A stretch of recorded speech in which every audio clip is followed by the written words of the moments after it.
arti sukses? Mungkin sudah banyak yang mengerti betapa sukses adalah impian setiap insan. Sukses adalah sebuah langkah maju melalui perjalanan yang sangat panjang, dengan perjuangan dan pengorbanan yang tidak singkat untuk meraih sebuah impian.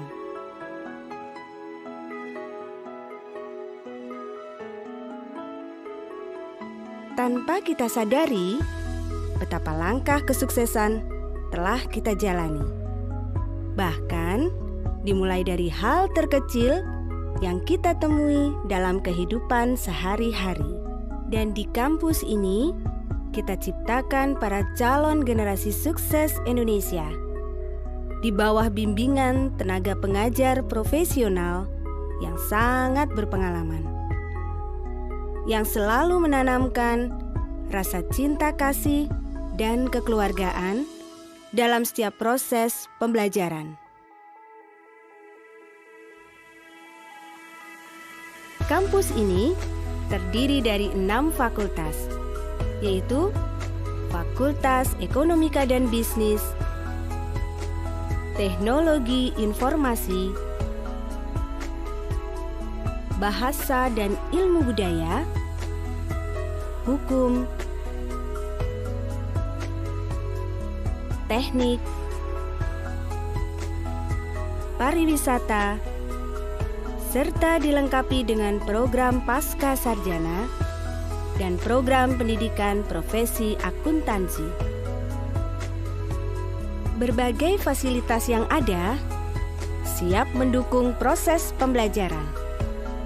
Di sini juga diajarkan kurikulum yang menekankan akan pentingnya suatu konsep, memiliki kemampuan untuk menganalisa suatu masalah, serta mengedukasi antar sesama mahasiswa. Ya, sesama mahasiswa, tanpa memandang dari satu sudut pandang, tanpa memandang dari mana kita berasal. Terkadang, dalam perjalanan menuju kesuksesan, pasti ada suatu waktu di mana kita merasa gagal, putus asa, dan rendah diri. Karena berbagai persoalan, mulai dari waktu, pikiran, dan tenaga. Dan tak bisa kita pungkiri, sebuah kegagalan merupakan bagian dari proses pembelajaran. Kami belajar betapa besarnya arti saling membangun, memotivasi, dan menghargai. Karena itu adalah dasar yang selalu kami tanamkan di dalam sebuah kerjasama di semua lini kehidupan, akademis dan non-akademis. Dan di luar sana, dikenal dengan Universitas Di Kubang, Semarang. Di sini diajarkan bagaimana pentingnya arti memahami, bertanggung jawab, serta menjadi seorang pemimpin. Bagaimana cara berprestasi, membangun integritas, mengutamakan pelayanan, membangun sebuah tim, dan berkualitas dalam berkarya. Kami belajar tentang pentingnya beradaptasi, membangun jaringan komunikasi, dan bagaimana memecahkan permasalahan tanpa batas, layaknya sebuah keluarga. Karena kami yakin setiap yang ada pada kami, mahasiswa kami, dosen kami, dan segenap sivitas akademika kami memiliki potensi yang mudah untuk digali dalam sebuah visi dan misi yang sama, entrepreneur muda, dan berbasis teknologi informasi. Menjadi generasi sukses, profesional hebat Indonesia.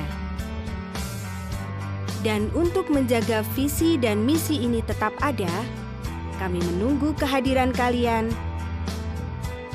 menciptakan potensi baru di generasi sukses berikutnya.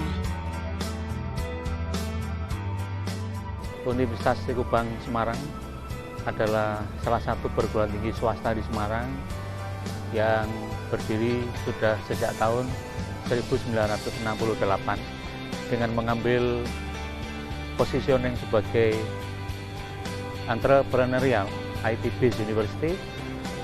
Unisbank berharap menyiapkan kurikulum yang bisa mempersiapkan generasi muda yang mandiri dan siap berkiprah di dalam pembangunan.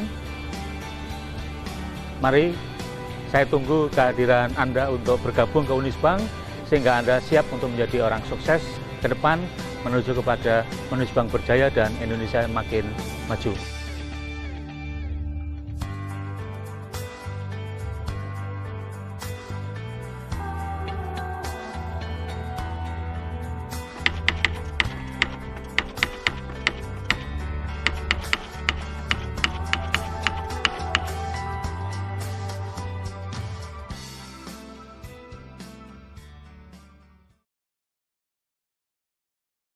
Assalamualaikum warahmatullahi wabarakatuh. Perkenalkan, nama saya Rivaldi Triksi Ramadhani, NIM 1805520204.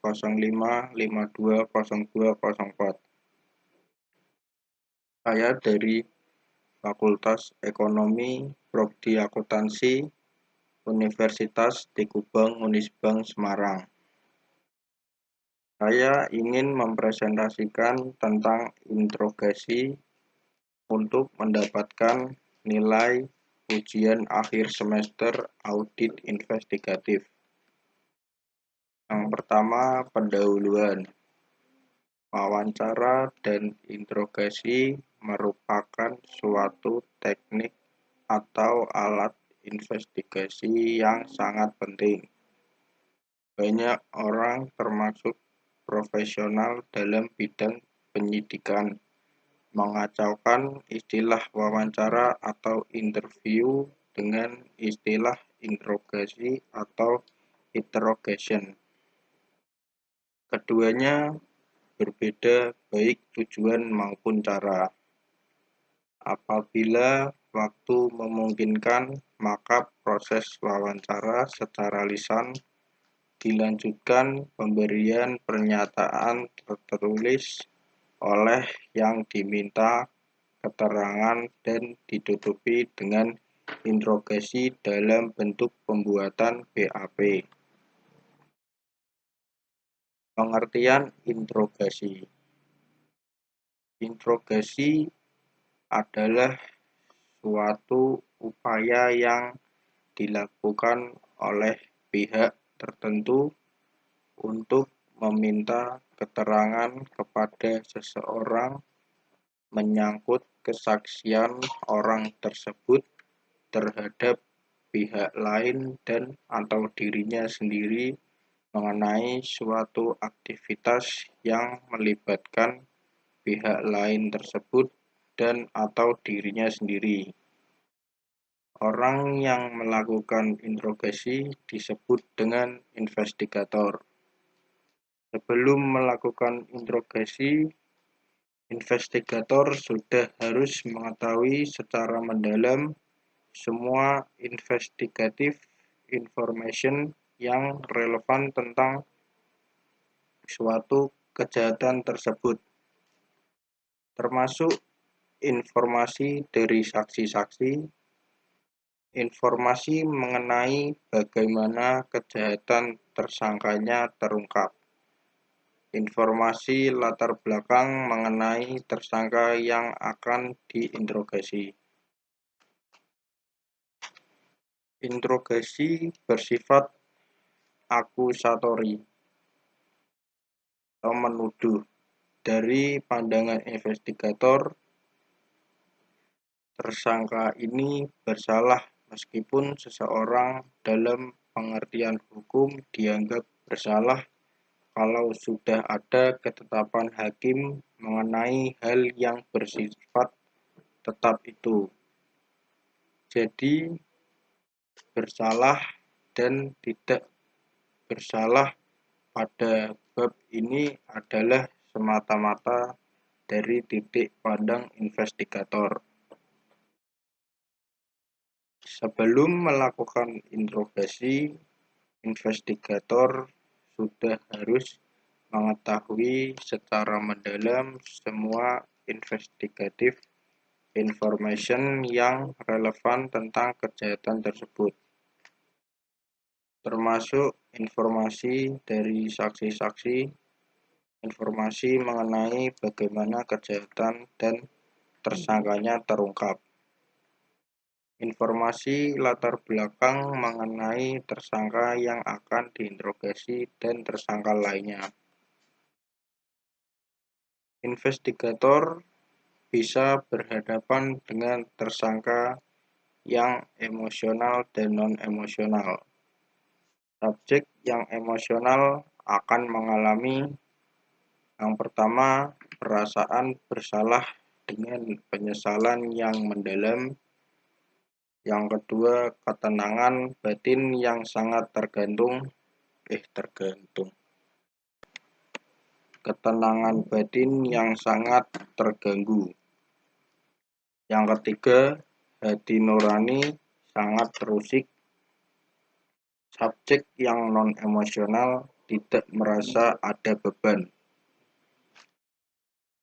Hati nuraninya tidak terusik dengan kejahatan yang dilakukannya atau konsekuensi dari kejahatan yang dilakukannya.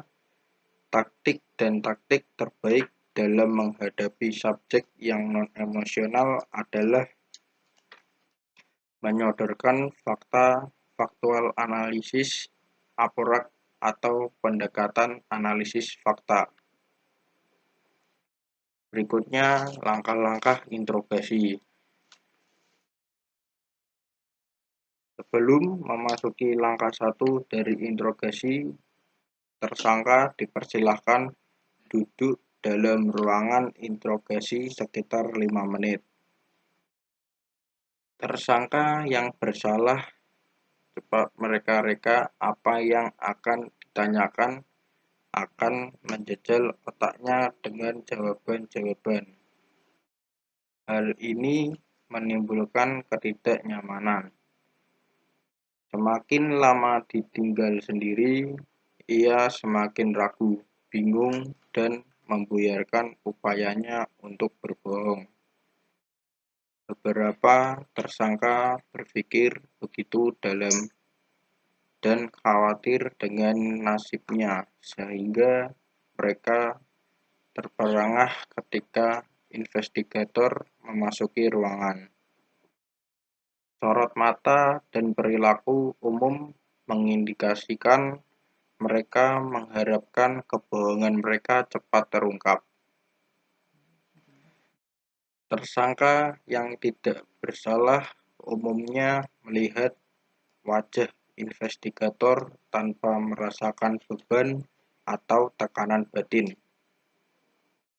Sekalipun ia jengkel karena harus diinterogasi, ia jengkel tetapi sorot matanya cerah dan perilaku umumnya sangat menguntungkannya.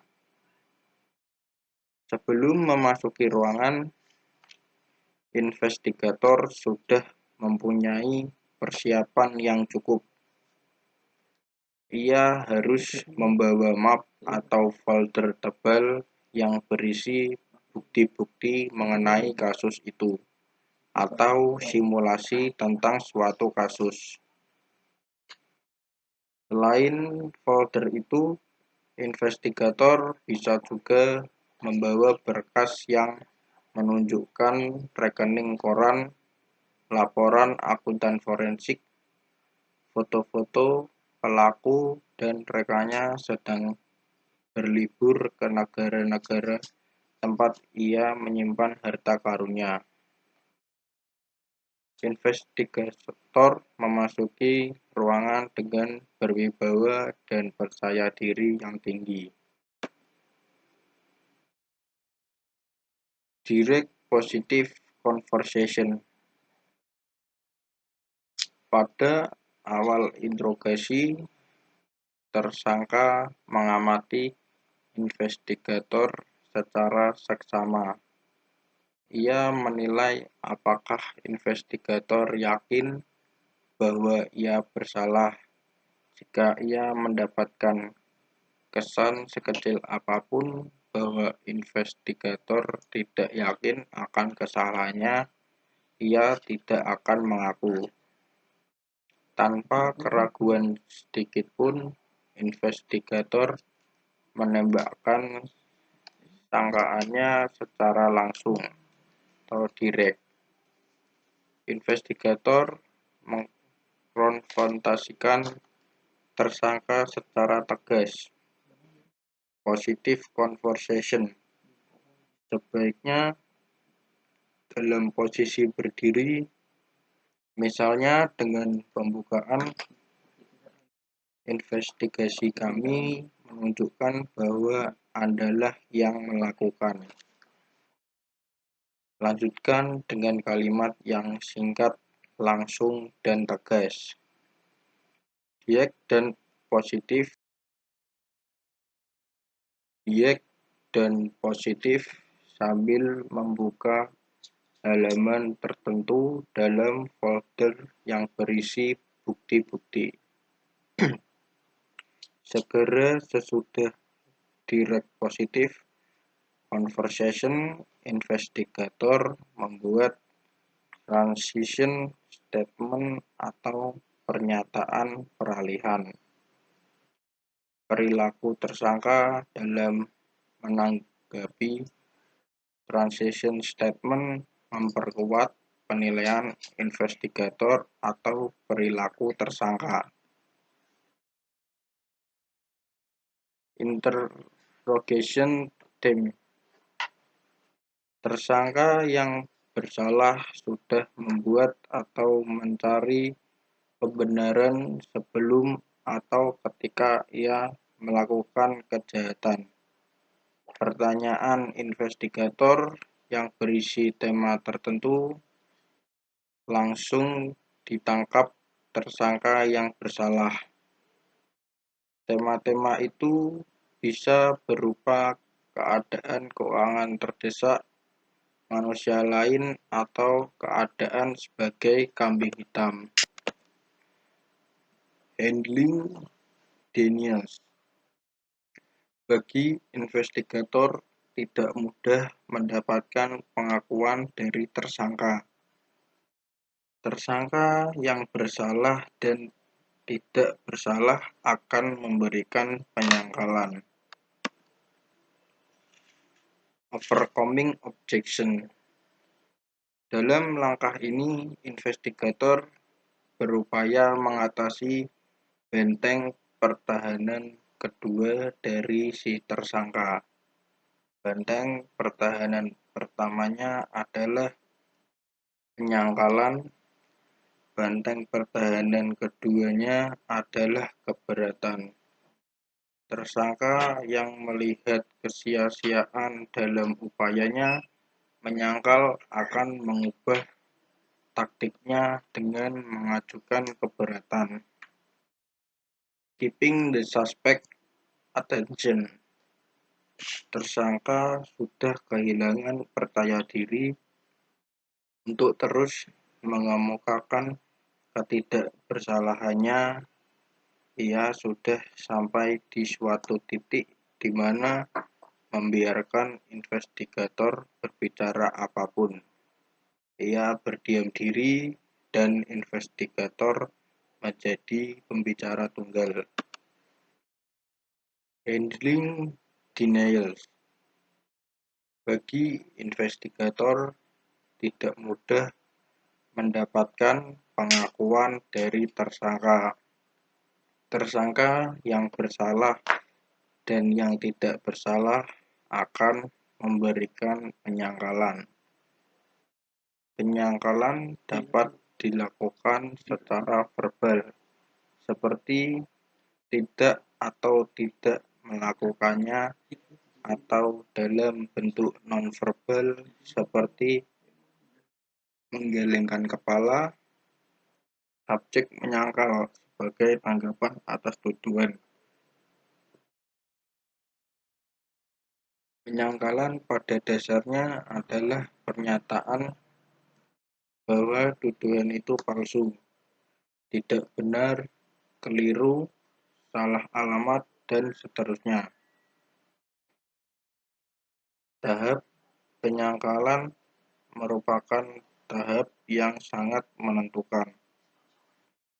Kalau penyangkalan tidak ditangani dengan keahlian dan pengalaman, seluruh langkah berikutnya akan sia-sia.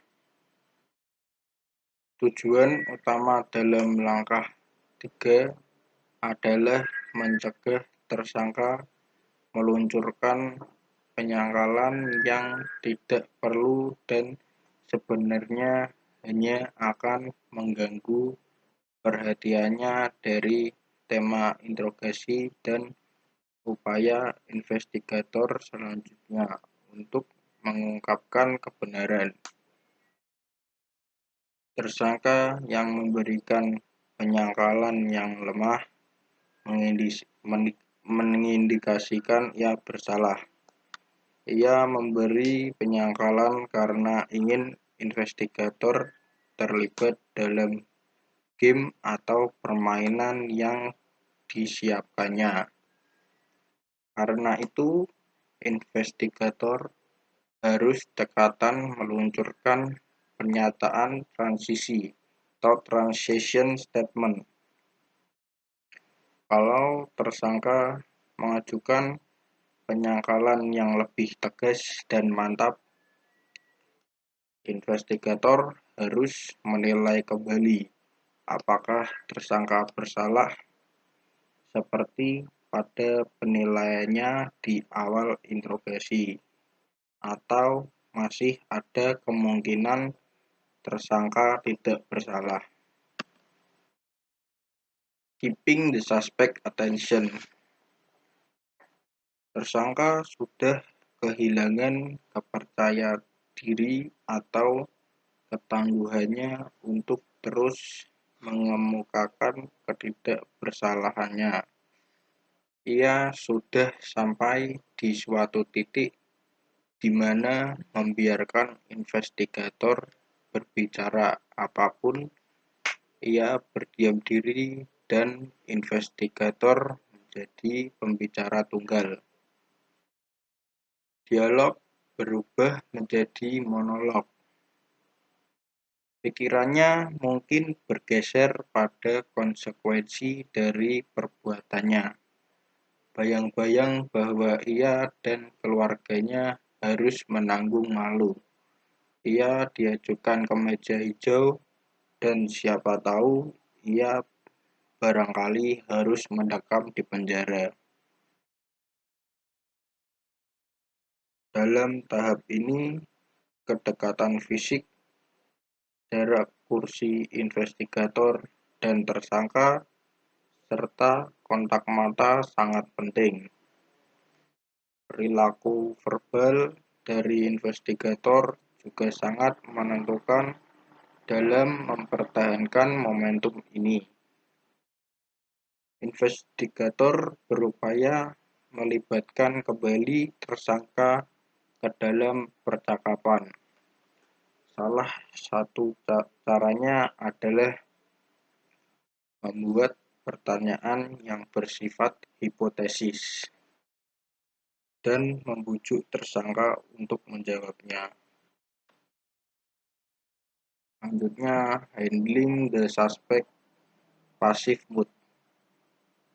Pada tahap ini, tersangka menyadari bahwa kebohongannya tidak menghasilkan keinginannya tadi.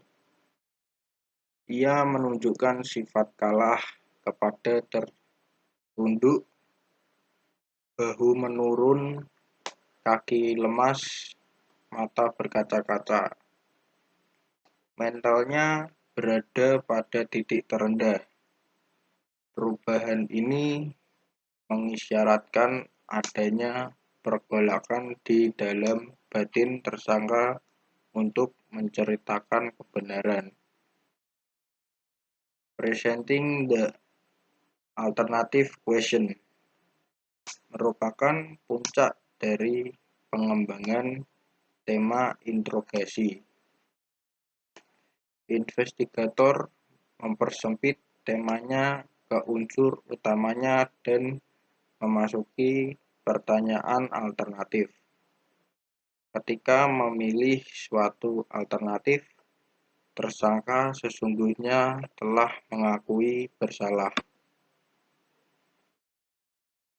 Selanjutnya, bringing the suspect into the conversation.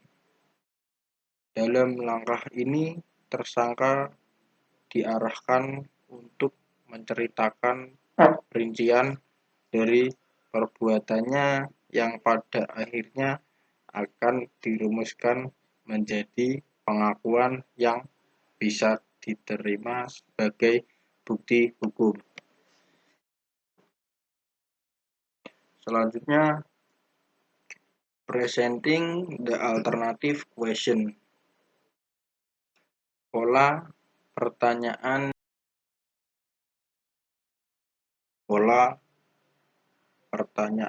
yang digunakan pada langkah 7, investigator menanyakan apakah ini pertama kalinya Anda melakukan hal tersebut atau sudah kesekian kalinya.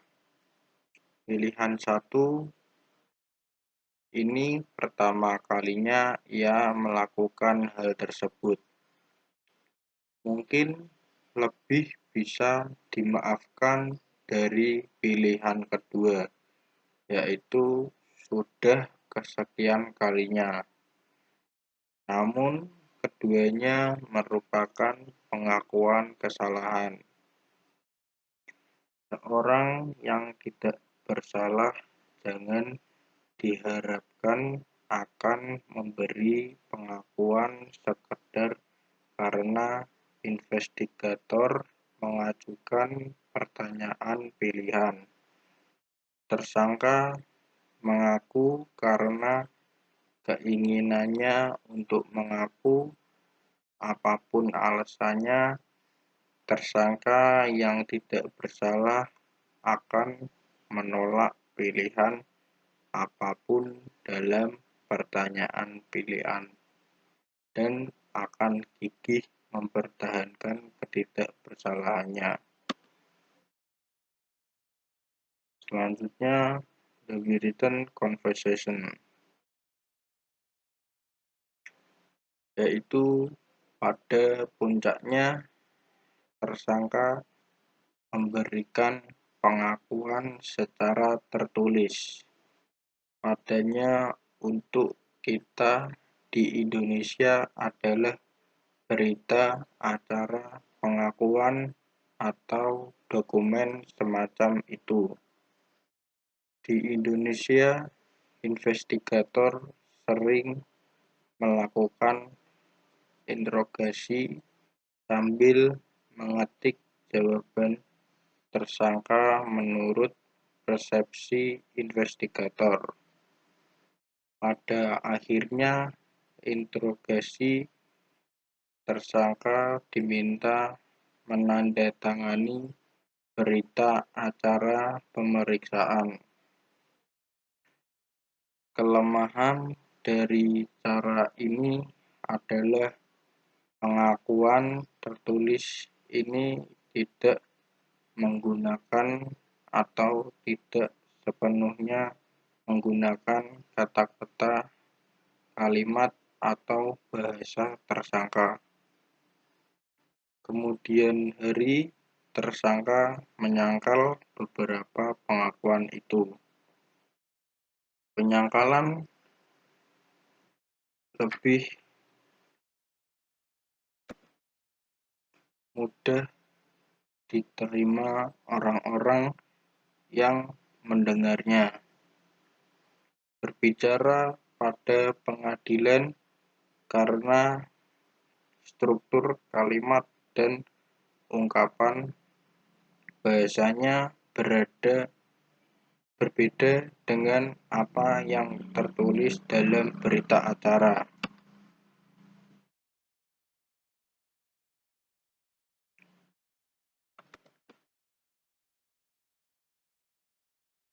Postur atau sikap ketika diwawancara mengungkapkan keterlibatan emosionalnya, rasa percaya diri, minat, apakah ada minat, pikiran melayang entah kemana, atau cuek habis-habisan. Subjek yang jujur mempertahankan keterlibatan emosional, minat, dan percaya diri yang tinggi dalam menyampaikan pernyataannya. Postur tubuh tegak searah dengan investigator sehingga ia siap berdialog secara langsung. Ketika membuat pernyataan-pernyataan penting, ia mencondongkan tubuhnya ke arah investigator, seperti ia ingin menggarisbawahi apa yang dikatakannya. Dalam wawancara selama 45 menit, ia mengubah-ubah posisi dan perubahan postur dilakukannya secara kasual. Subjek yang berbohong terlihat dari gerak lamban, seakan tidak berjiwa, terjerembab dalam kursinya. Istilah bahasa Inggrisnya adalah slouch. Meskipun berada di ruang wawancara, ia terkesan berada di tempat lain, menjauh di sana dan tampak tidak berminat dengan wawancara. Batang tubuhnya menjauhi investigator. Hal serupa dicapainya dengan menggeser kursinya menjauhi kursi investigator. Bentuk lain dari sikap menjauh retreating postur adalah menyilangkan lengan di depan dada atau menyembunyikan kaki di bawah kursi. Gerak tangan sebagai tanggapan atas pertanyaan investigator, subjek dapat melakukan 3 jenis gerak tangan.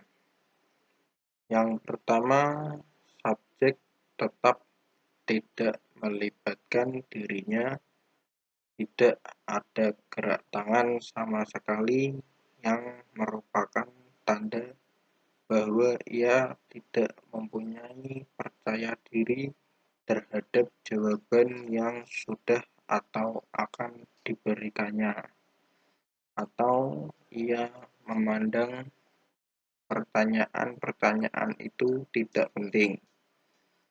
Kedua, tangan menjauh dari tubuh seperti orang berpidato atau guru yang sedang mengajar.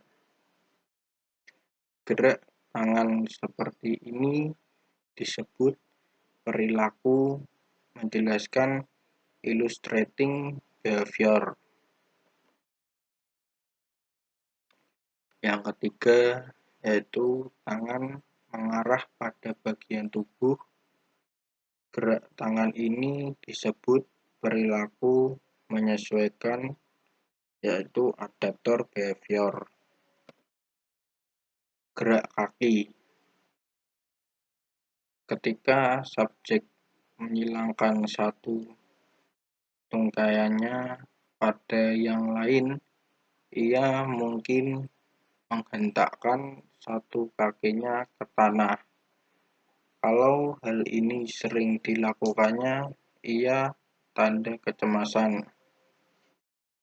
Ini tidak usah berarti bahwa subjek berbohong, namun perubahan dalam hentakan kaki, misalnya dalam hal memulai atau mengakhiri gerakan secara mendadak seiring dengan jawaban atas suatu pertanyaan, bisa merupakan indikasi subjek sedang berbohong. Ini berlangsung 1 atau 2 detik. Kemudian ia kembali ke gerak kaki yang normal. Gerak kaki juga bisa mengubah postur duduk di subjek. Dengan menapakkan kaki dan mendorong punggung ke senderan kursi, bisa juga disertai kursi berpijak pada dua kaki belakangnya. Ini adalah sikap yang menunjukkan subjek berbohong. Sikap yang dilakukannya sesaat sebelum atau selama menjawab suatu pertanyaan. Selanjutnya, mimik muka dan kontak mata. Berbagai ekspresi atau mimik muka disebabkan oleh subjek yang khawatir bahwa kebohongannya akan terungkap. Ketidakpastian apakah ia akan berhasil menutup-nutupi kebohongannya, atau mungkin kesadarannya bahwa kebohongannya sudah terungkap sehingga ia siap mengakui kesalahannya.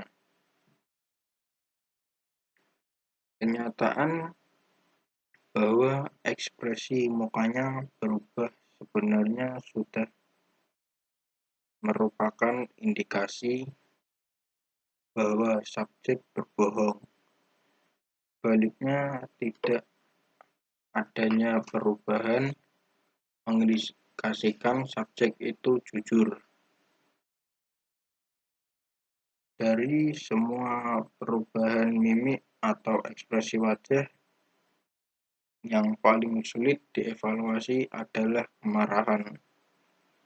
Kontak mata antara subjek dan investigator merupakan salah satu perilaku nonverbal yang sangat penting untuk dievaluasi. Dalam budaya Barat, kontak mata secara timbal balik menandakan keterbukaan, jujur apa adanya, candor, dan trust. Subjek yang pembohong tidak berani atau enggan menatap mata investigator. Subjek yang jujur tidak khawatir memandang investigator. Terima kasih. Sekian presentasi dari saya. Apabila ada salah kata, mohon dimaafkan. Wassalamualaikum warahmatullahi wabarakatuh.